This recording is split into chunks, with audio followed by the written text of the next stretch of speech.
Seigneur, tu me connais plus que moi-même. Saint-Esprit, tu connais ce que Dieu attend de moi. Et tu connais la pensée de Dieu. Depuis que Pierre a dit pasteur, c'est que Jean a un pasteur associé. Comment on va? Moi, le message attend de la fin. Au moins, il m'a dit branamiste. Moi, je ne sais pas si la mise. Branamisme est un mensonge. Mensonge est un pour me carré, mais ça pour me m'abîmer dans enfer. Vraiment. Na solo bango bosembo. Non, au moni soki na évangile beaucoup ko banga vérité ekotate. Oui. Ya ko pesa vie nanga. Pe ya ko récupérer. C'est ça. Et tout moni pa pesa vie na na croix et tout moni pa récupérer par la résurrection. Si ko soki brana ma vie parce que ça chemin vérité na vie. Si ko soki aza vie parce que muto azaka vie yenda azaka chemin. Yenda zaka vérité. C'est que ça vérité zo même na vie, chemin zo même na vie. Oui. Si ko oya biso azaki na makoki, apesi yango pe a récupérer yango. Pe to moni a récupérer yango par la résurrection. Ma témoignage est ça. Dire avec assurance. Oui. C'est à vous premièrement que la parole de Dieu devait être annoncée. Mais puisque vous la repoussez, que vous jugez vous-même indigne de la vie éternelle, voici nous nous tournons vers le païen. Ok.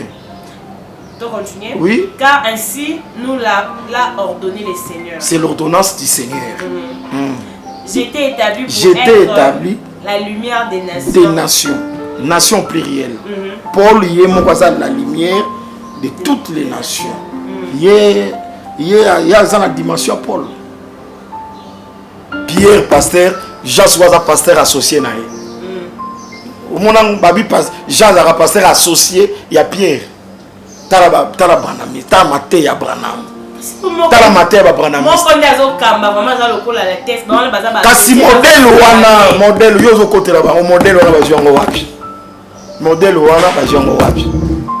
Bon bato église de réveil ne ba pesi ba branamiste mutu makasi.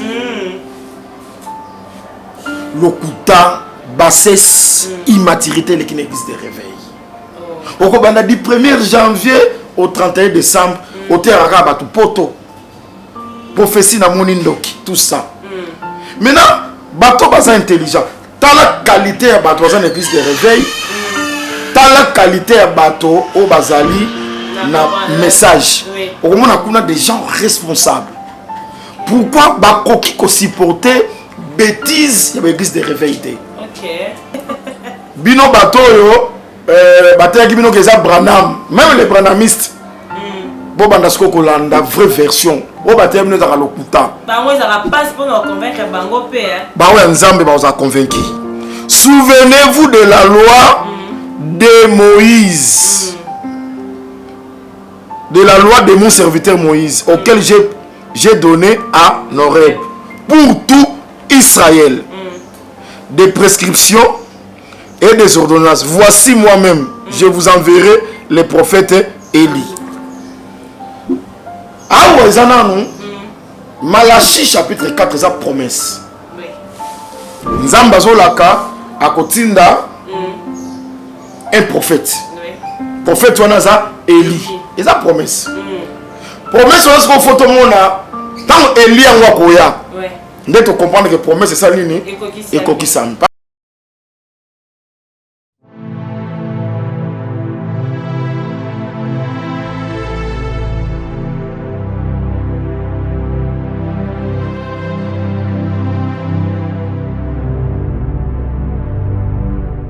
Bienvenue chers internautes, la chaîne Labino Pasteur Emmanuel Tumba TV et également dans ce nouveau numéro de votre émission Le Temps de Réforme. Vraiment, merci pour nos commentaires na bino, merci pour nos réactions na bino.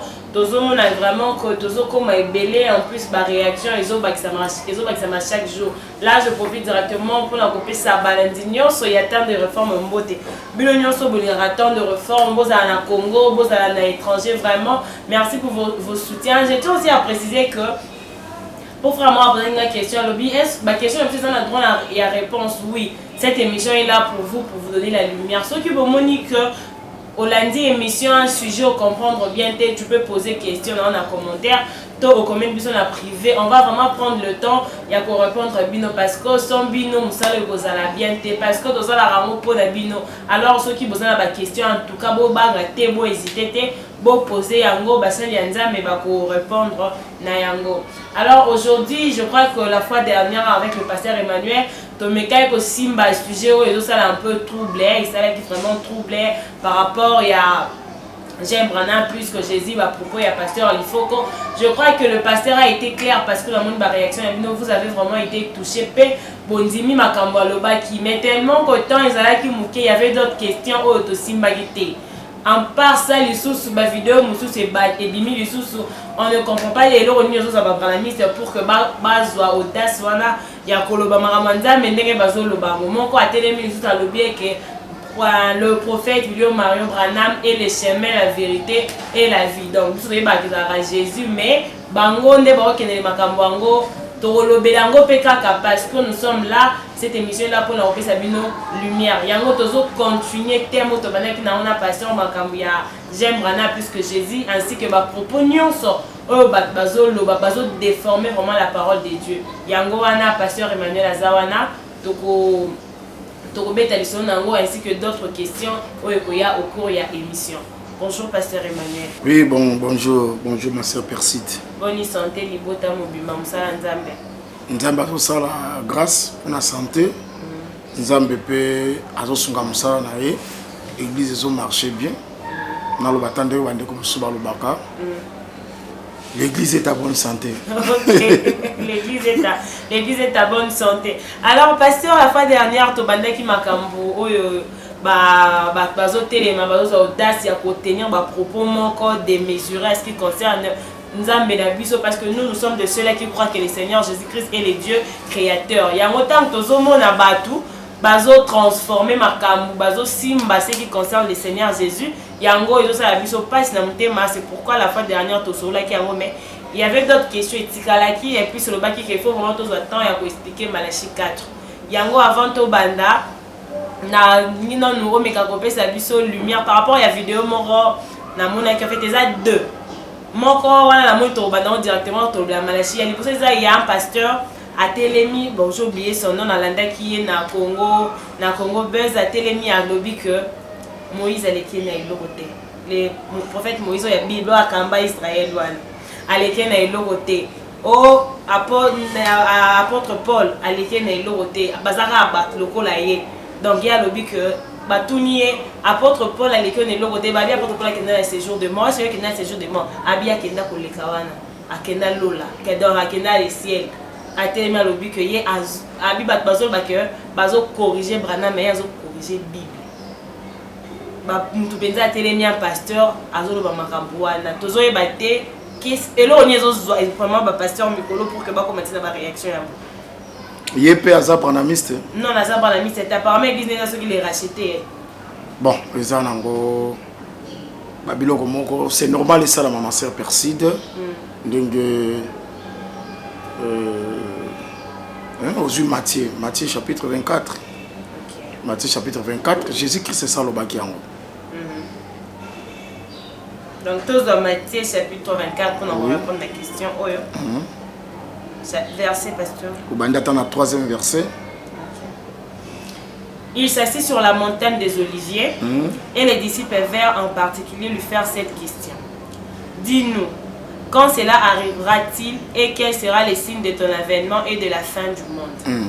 Jésus leur répondit, prenez garde que personne ne vous séduise.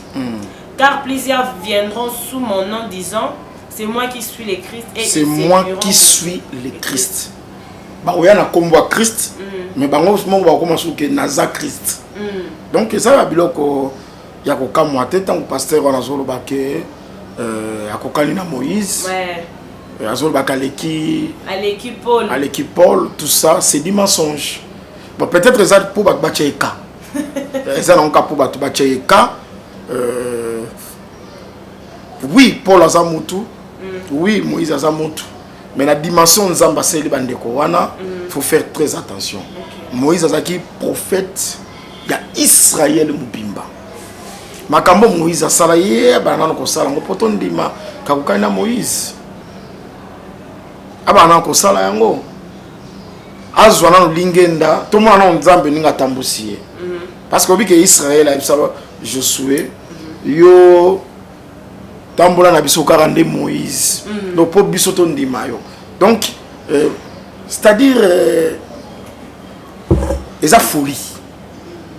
folie au pasteur wana azolo eza folie azolo kabez azolo kapé batu ba tchaika ya on a bisi bana nzambe bo tchaika te aza mutu peut-être aluka mbongo azolo kapé succès OK pour banda koleka Moïse akatsa Israël mer rouge yepe azwa tama ya njili afungola ngo poto ndima kokani na Moïse moko mona kakokani na Moïse de na Paul akokana Paul ndeni abi Paul akenda la séjour de mort batunye yo zobo l'équipe Paul la akenda la séjour de mort habillé akenda dans les cieux akenda ngo wap na témoigner ngo oya Paul les a témoigné par des saintes écritures tout ça ezaka koluka bes zona no acte des apôtres chapitre 13 verset 43 Acte des apôtres chapitre non 46 pardon chapitre 13 verset 46 Paul et Barnabas leur dirent avec assurance. Oui. C'est à vous premièrement que la parole de Dieu devait être annoncée.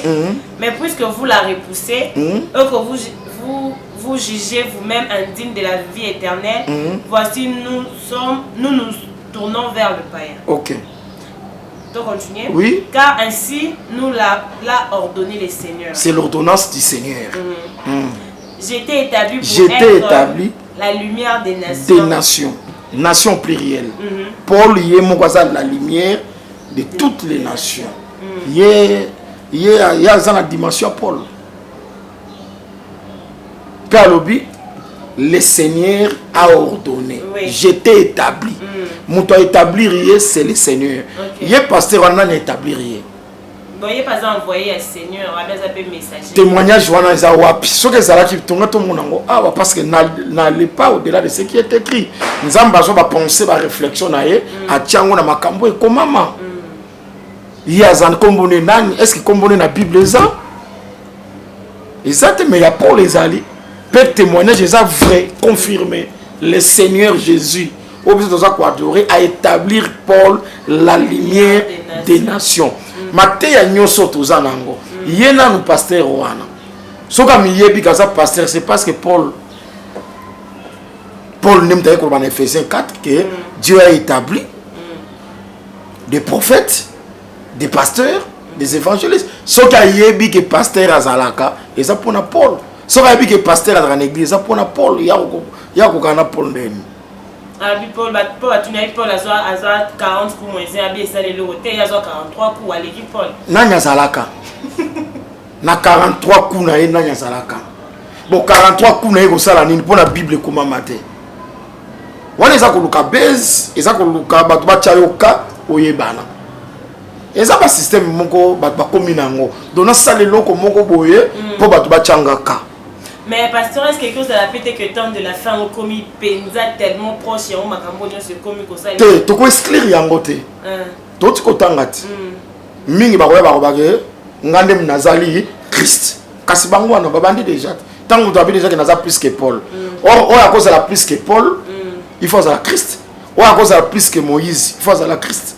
So qu'il y a big ngala l'équipe Moïse dans l'équipe Paul. Ngalo baka ouvertement que naza Christ. Bango yo eza basine ya avènement pe ya fin du monde. Donc batu bakeba ba continuer ko banga nzambe so to komi ko mona batu andengwana. OK. Parce que il y a le bien Bibana mazara prophète Bibana mazara potok makamazo lo ba en fait ezaka bizarre parce que to bungi sa makanité to zonga na makamto banaki semaine passée avant de continuer tellement que deux aussi mamanachi 4 na zonga les sous na vidéo mususu. Oh, je ne sais pas si ils sont dans la province parce qu'en côté en français, ils ont interprété ceux qui n'ont Swahili, ceux qui n'ont Chulubabwe. Pasteur Wana à lobby et à lobby Azotea, c'est un pasteur Branham, Azotea. À lobby, William Mario Branham est le chemin, la vérité et la vie. Oh, dans la vidéo, on est dans la Congo Brazza. Ah, à lobby. Donc, vraiment, Branham, ça pense que la canne de ma casse. Bango, c'est terrible. Alors, William, le chemin, la vérité et la vie. Le ciel, c'est un homme, c'est la personne, il y a Branham. Batu batele bazo betama beaucoup. Batna ba veste bazo tombola ba kiti pasteur. Bon, ma sœur, là dans un sengo, tant on a ba vidéo là. Dans un sengo, pourquoi? Parce que ba masque est tombé, ba ikai ba ndiko tombé.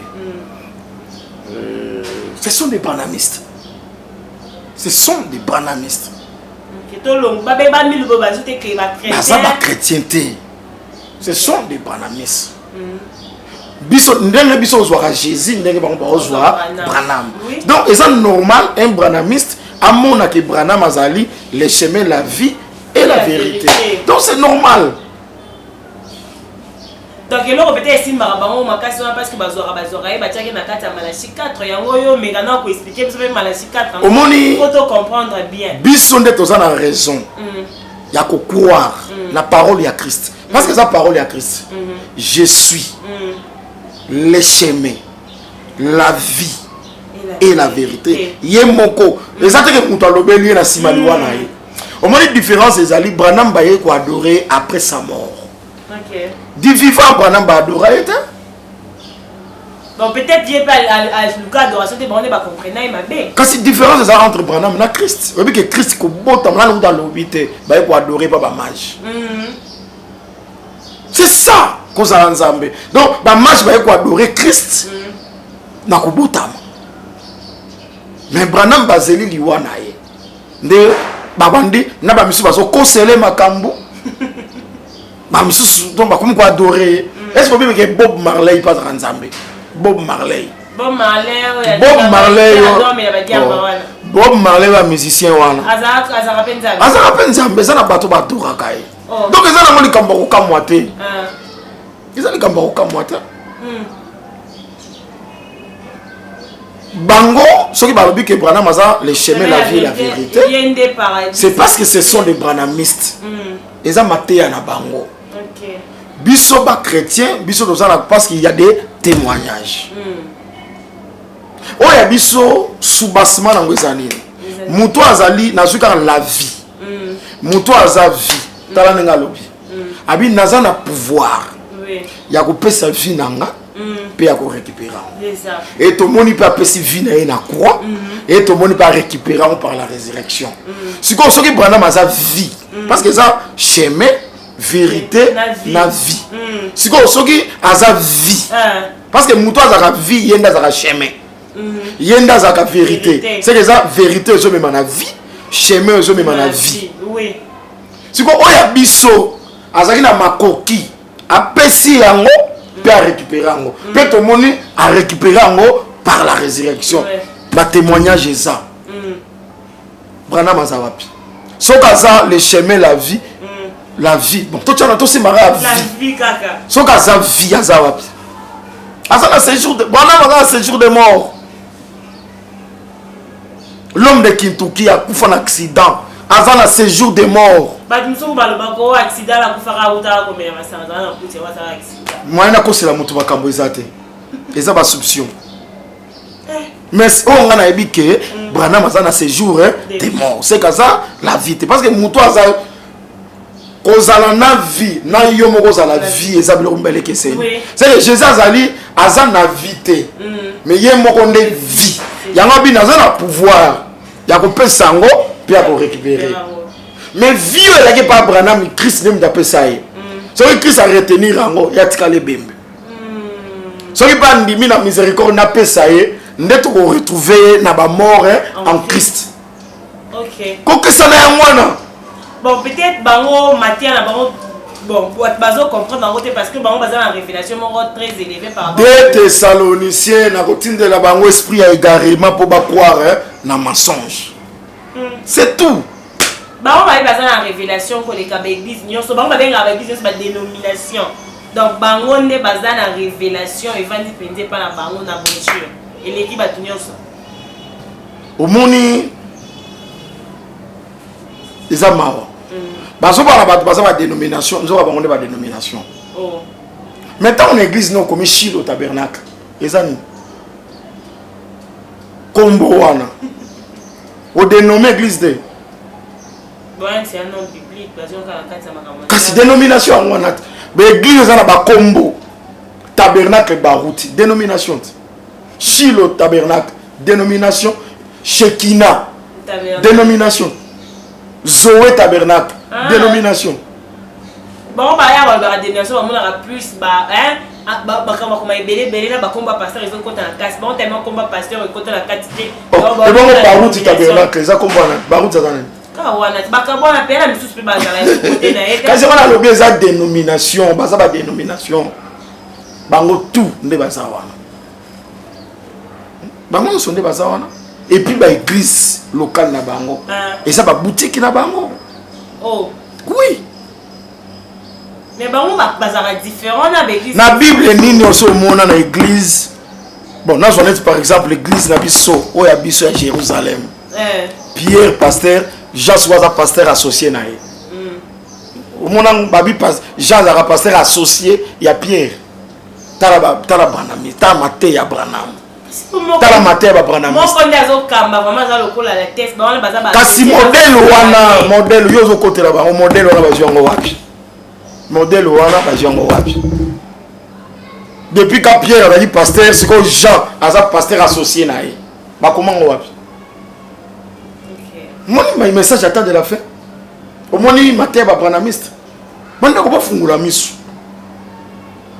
branamisme eza mensonge mensonge eza pour mamio na carré mais eza pour aimer mabino na enfer vraiment na so bango bosembo so banga pe mutu moko non au moins soki na évangile beaucoup ko banga vérité ekota te ba Paul so mon lelo toza na saine doctrine eza pour bato moko bandima ki persécution na tina ba sacrifice suprême na prière ba vie na bango lelo toza na saine doctrine soki biso pe tobito to banga ba ope ba oya sima na biso ba otika na héritage ya malonga te lelo toza fier ya ba apôtre totika na héritage ya kitoko la saine doctrine tozote yango na kimia koleka bango mais pasteur tellement bozolo bela ba makapsu ya branamiste wa tellement bozolo bela ngomingezo koma lokola bino pe bozana pour ça peut-être ya moi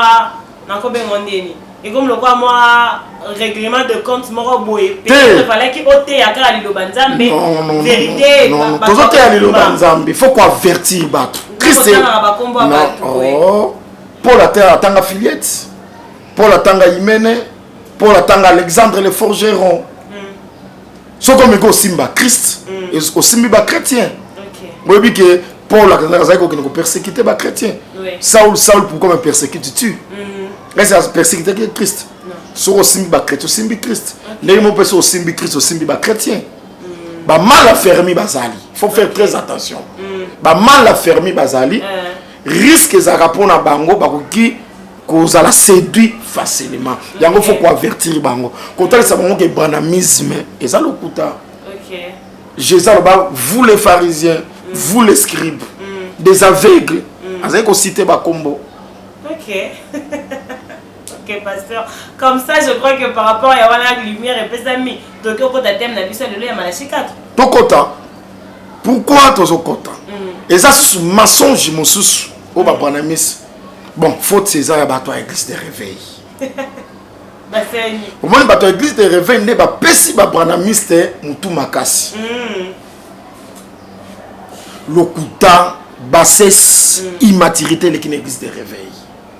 Au Kobanda du 1er janvier au 31 décembre, au terrain bateau poto. Prophétie na monindoki, tout ça. Maintenant, bateau basa intelligent. Dans la qualité à bateau à l'église de réveil. La qualité à bateau au bazali na message au moins on a des gens responsables pourquoi bakoki ko supporter bêtises ya l'église de réveil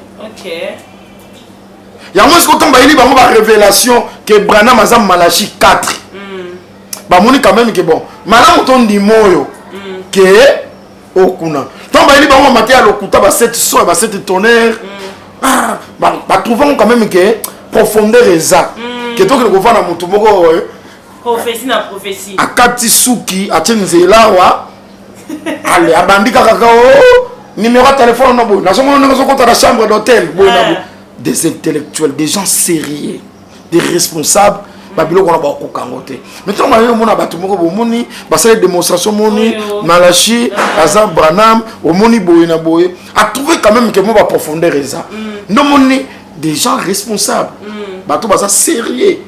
Ba moni quand même tous à la ta pour moi makamoro côté kuna ba te biso mari et que quoi mari ba moni malamu te tous à la ta faut c'est l'église des rêves. Mais il y a ce que pour toyer ça. Makambo na zolo bango. Les serviteurs, il y a saine doctrine pour la bakate assemblée des saints. Il y a saine doctrine pour téléma. Tous les canaba médias. Tout ça la makelele. Ba découvrir que évangile, il y a Christ, il y a solo ezali. Na zolo lancer penza appel. Parce qu'il y a pas l'église de réveil. Et puis tant on ça on a obangate. So il faut kufa au ticket héritage au coupé na kimia na lors la résurrection de mort à Christ. Malachi chapitre 4 ça part de Joana Notangango. Et ça vraiment compliqué dans ma version monsieur Zara chapitre 3. OK. Ma version monsieur Zara chapitre 3. Par exemple la version Oyo et bandi chapitre 3 verset 22. Rapidement. Souvenez-vous de la loi de mon serviteur Moïse, auquel j'ai donné en Horeb pour tout Israël. Des prescriptions, des ordonnances. Voici moi-même, je vous enverrai. Les prophètes Élie. Élie Oyo Bango, Bakomisie Branham. Je vous enverrai les prophètes Élie. Avant la venue du jour de l'Éternel, jour grand et redoutable, il y ramènera, c'est que Élie va dans la mission pour ramener les cœurs des pères à leurs fils et les cœurs des fils à leurs pères, des pères que je ne vienne frapper le pays d'interdit. Problème yangwana. Rapidement ma soeur. Au moment où tu tangi, abandonne nan boy. Bon on va retenir vraie version à Malachi chapitre 4 yangoyo. Bino batoyo bateya ki bino keza Branham, même les branhamistes. Bon banda sko kolanda vraie version. O bateya bino za lokuta. Bango za passe pour nous convaincre bango pe hein. Ba ouais nzambe ba za convaincu. Souvenez-vous de la loi de Moïse. De la loi de mon serviteur Moïse, auquel j'ai donné à Horeb pour tout Israël. Des prescriptions et des ordonnances. Voici moi-même, je vous enverrai les prophètes Élie. Ah ouais, Malachi chapitre 4, c'est la promesse. Nzamba zolaka akotinda un prophète. Prophète wanaza Élie. Et ça promesse. Promesse on se photo mona tant Élie en wakoya. Ndé to comprendre que promesse c'est ça nini et kokisam parce que prophétie ils appellent promesse. Mais avant banarabi bokanisa la loi. On appelle ça qui tout Israël. Et ça nous côté ça que d'abord promesse yo. Ma sœur ils ont concerné mutunyo sauté. OK. Ils allaient concerner le peuple d'Israël. Israël spirituel parce que tout Israël nous pour côté un peu Israël les 12. Israël il y a Zoto. OK. Est-ce que ngana ngoto na Horeb? Souvenez-vous de la loi de mon serviteur Moïse que j'ai prescrit en Horeb. Je vous enverrai. C'est tant qu'on se souvenir de la loi, de la bango. Le prophète. C'est comme si Mobeko batika kiango. C'est comme tant qu'on se souvenir de la loi. Oh la komela ki bango, nda routine de la bango Eli. OK. Est-ce que ngana yo tozaki na Horeb? Non, tozaki na. To aider battu parce que pas comprendre la Bible était. Au moins la Bible est très important dans quatre évangiles. Genèse chapitre 25 verset 23. Tanga ngomba ngomba. Ok, Nanda coupé botanga parce que c'est vraiment un thème très... Oh, la vraie version, il y a Malachie chapitre 4. Genèse chapitre 25, pasteur. Verset 23. Verset 23. Et l'Éternel lui dit, deux nations sont dans ton ventre, et deux peuples se sépareront au sortir de tes entrailles. Un de ces peuples sera plus fort que l'autre, et le plus grand sera assujetti au plus petit. Ah, les azemi à Rebecca. Tant que bazo bunda na kat, ba consulter Nzambe, habite deux nations, deux peuples.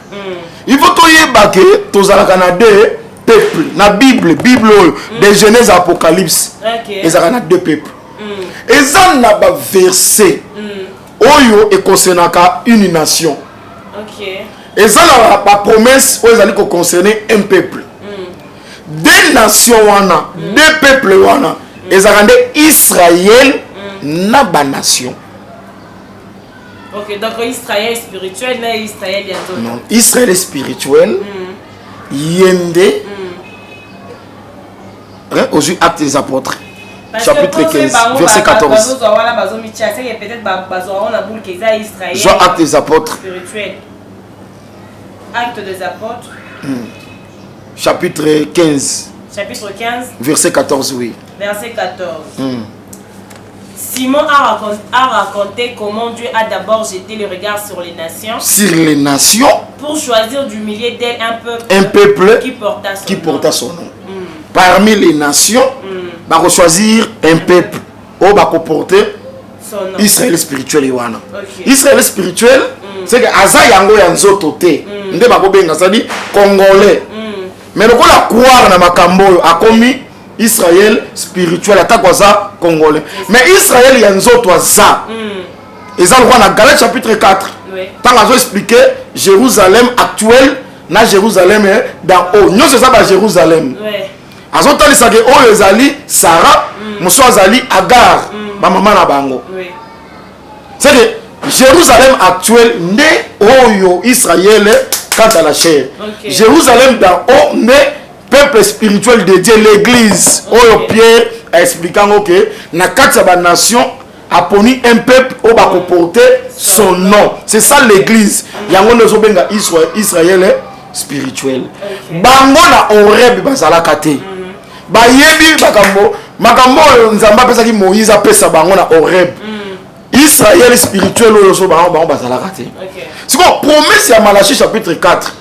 Et c'est d'abord qu'on se souvenir na loi wana. C'est que bozaki na loi, bobosa na loi. Nde bokoya ko se souvenir nango, nde siko ba kotinda bino Eli. Je crois que le texte est ça clair. Oh, la loi mobimba wana lobelaka Christ. C'est que tant on va rejeter Messie. Mukoma va se souvenir na Messie, oh ya accomplissement ya loi. Nde ba kotinda la bango Eli. Ça veut dire que promesse oyo. Premièrement, je crois que c'est clair. Et ça concerner Israël physique. Oh ba rejeter mobeko. Ba kota ki na ba pratique mususu avant non to que na rejeter à Christ. Israël maintenant abandonné la loi. Nazo honnête par exemple. Jean-Baptiste. Quand nazo na Israël repentez-vous. Jean Zayote Anan. Asa prophète comme tous les prophètes. Quand nazo ba repentez-vous. Jean prêchait par rapport à la loi de Moïse. C'est que Israël a rejeté qui même la loi. Il y a loi au et personne même on a Horeb. Horeb est Sinaï. Nzambe a continué de la bango Élie les prophètes. Ma sœur, d'abord cette promesse est allée concerner les peuples d'Israël. Et ça église.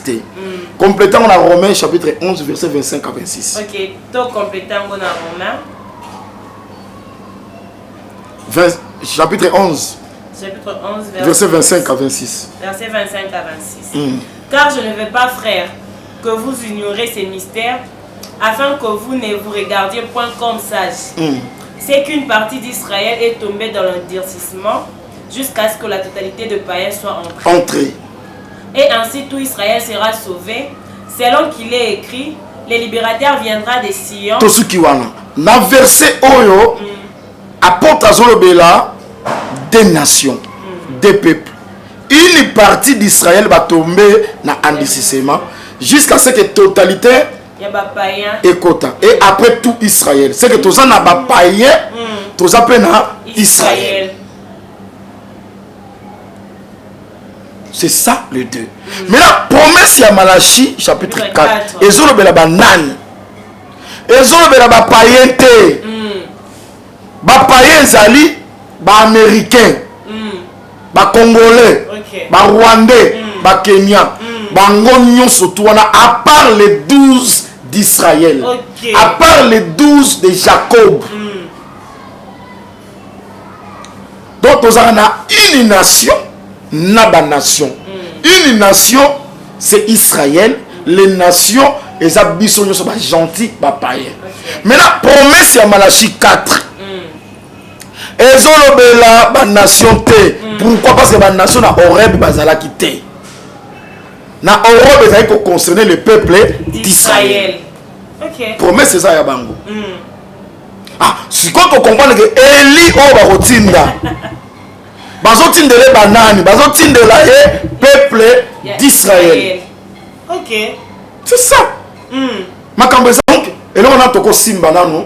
Que promesse, il y a Malachi chapitre 4, ils ont concerné le peuple d'Israël. Ah, ceux qui ont concerné le peuple d'Israël, c'est que les lots, Bangonde Bazo Zela, Eli. Ok.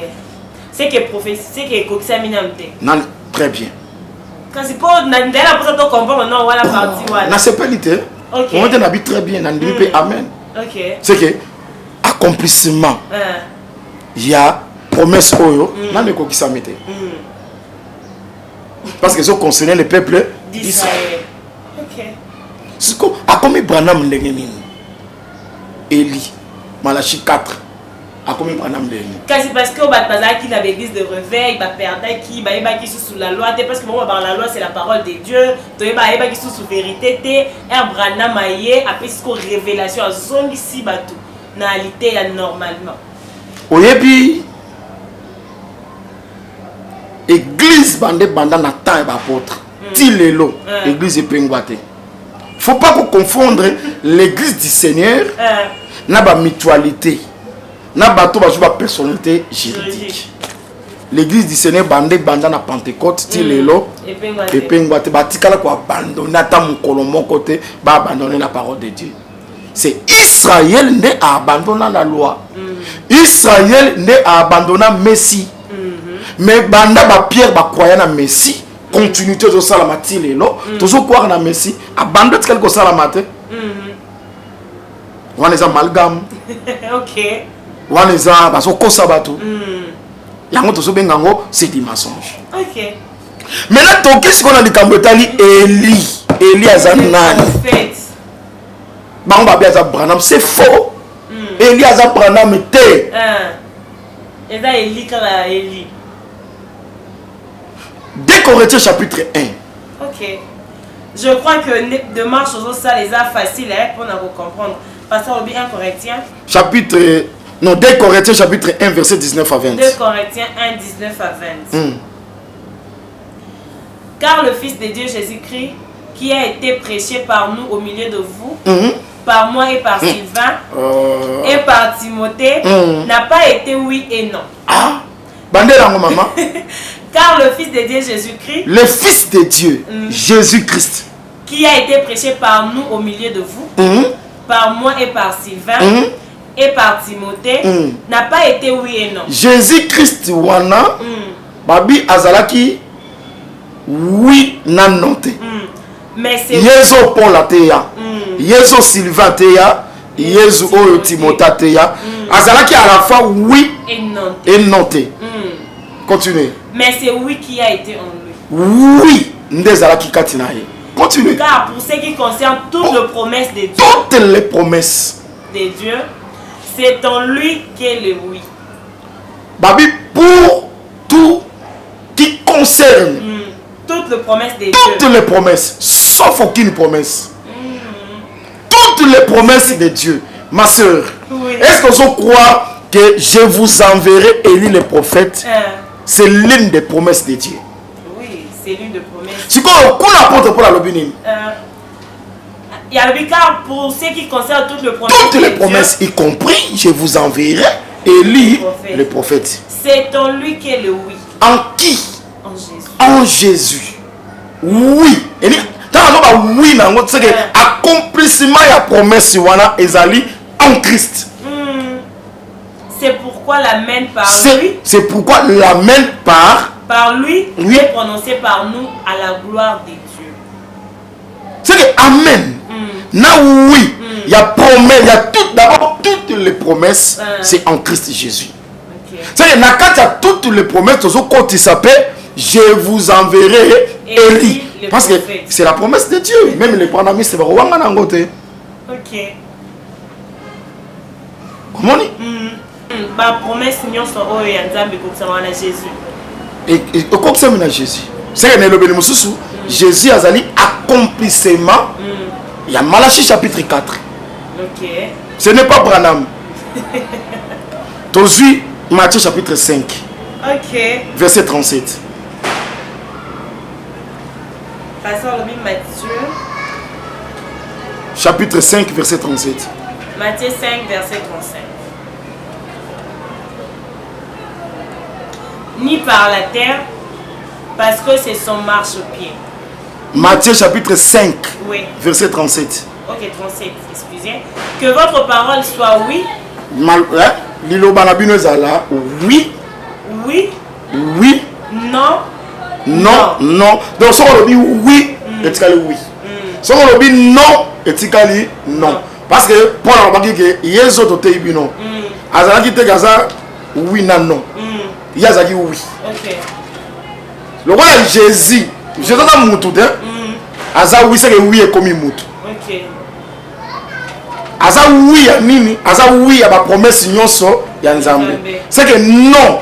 Il y a ma promesse nyonso pe ya Nzambe zali. Ok. Continuez lecture. Que votre parole soit oui, oui, non, non. C'est qu'on y ajoute vient du mal. Ouais, donc ça on a non, ça tika la non. Jamais on cause à la fois oui, non, non. Donc celui non, non. Celui oui, oui. Oh baba kisaka. Vient du malin. Et où tu n'as malin.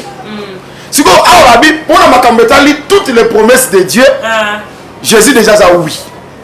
Celui qui vient ça oui. C'est que Moutou sera à côté de la version à Rosala non. Parce que c'est ça bon. D'après Paul, ma promesse, est-ce que ma sénat mon yo so chatembe. T'es non chatembe. C'est bango ma tchaka dans mon la que bango ma pesa ba verser la bango. Non son côté la bango lelo. Tala nangina lo baboué. Yo mon ronal, est-ce que vous dit maké je vous enverrai Élie le prophète et sa promesse en Nzambe. Oui. Ce que Paul a dit ko lo baboué.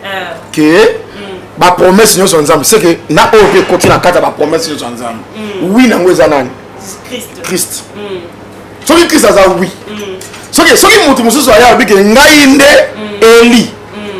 Le roi déjà oui à ça. C'est que ya ozala non. Oui. C'est que les noms de Malachie chapitre 4 c'est Branham. OK. Branham aza non. Pe ba lobi soki ça déjà oui, oui. OK. On va so bakisa. Ça vient du malin. Ça vient du malin. Le malin c'est le diable. Voilà pourquoi on a dit que bateau nyonso bazoteya que je vous enverrai Élie. Que Branham azam Malachie 4. Ça vient du malin. Et ça mateya ya diable. Oh diable azali père ya mensonge. Ya momoni message j'attends de la fin. Et ça mensonge. Et ça mateya ya diable. Le oui de la promesse, c'est le Seigneur Jésus-Christ. Ok. Accomplissement, c'est le Seigneur Jésus-Christ. Et là, est-ce que vous avez dit que Malachie c'est un prophète? Oui. Luc chapitre 24, verset 44. Je crois que pasteur Azopé ça penza ba vers. Non, il faut on sa précision. Na dit que ba branamiste mususu ba Hollande, so ba la non un esprit noble. Ba le mot fanatisme, ba le mot esprit ya secte. Ba ko se repentir. Vraiment. Parce que là il y a aveuglé bango et ça esprit ya secte. So ko sali moi magasin na nini na botour otie photo Branham ezokende liboso mpona yo oui message ezopambola yo eloko bazobetela tolo yango parce que nalandi journaliste moko ke makambo oyo tondimi yango 20 ans 15 ans mpe ezopesa biso vie non David alobi pourquoi baméchant bazoprospérer c'est que ningo otanisaka même les méchants baprospéraka moi ezalaka mpona bato nyonso ezala bajuste ezala baméchant elingo bate soki otambola mutuka wana message attend de la femme de péché. Non, bah méchant va prospérer car banganga va prospérer. Mais oyo et quand ça n'a qu'un diable c'est la vérité. La vérité c'est quoi? La vérité c'est la scène de crime. Et ça évangile il y a Christ. La vérité c'est quoi? C'est la vraie connaissance de notre péché. Et ça dit appuyé par des saintes écritures. OK. Luc chapitre 4, 25 à 26, peut-être les lectures même ça sous. Je vous l'ai dit en vérité. En vérité? Il y avait plusieurs veuves en Israël. Non. Luc 24, 44. Okay. 24, 32. 24, 44. Puis il leur dit, c'est là ce que je vous disais lorsque j'étais encore avec vous. Avec vous. Qu'il fallait que s'accomplisse tout ce qui est écrit de moi dans la loi de Moïse. Dans la loi de Moïse. Dans le prophète. Dans les prophètes. Prophète, on est dans la singulier, on est dans la pluriel. La pluriel. Dans les prophètes, y compris Malachi. Ok. C'est que Makambo Malachi à l'Oba. Malachi, c'est qu'on appelle la Christ. S'il vous plaît, tous en sérieux. Lui qui a témoigné en haut. Ok. Baba na miso pas que vous croyez que la Bible était. Mais si vous croyez la Bible, non, vous en sérieux. Bah croyez que la Bible avec l'interprétation ça va l'approcher. Mais interprétation sans les écritures, les akawapi. Bah yebi c'est so pour comme maman. Malachi 4 va se brandir. Et ça pour comme maman. Et ça pour comme maman. Yo mona wapi Elisabeth na Zacharie ba pesa kombo ya mwana ya kokesana. Eza akate. La parole parlait et Seigneur les a soutenu na makomi. Nde bat ba kondima. Non, tous à la série. Tous à la série. Papa na miste. Vous êtes quand même sérieux. Et bien c'est ya bango. Vous à la série, vous à la série papa na miste. Na sengi so on a branamiste té. On a même confession na biso. Partager émission. Partager. Tchango na soki na TikTok. Na story na TikTok là-bas. Partout partager comment. OK. Partager comment. Mais tous à quand même sérieux. Lui qui a dit témoigné abi, on est sérieux que kokisa mananga na mobeko dans le prophète. Dans les prophètes. Malachi 4 tia azo prophétiser awa. Azo prophétiser pour la Christ. Et ça encore là nani Philippe.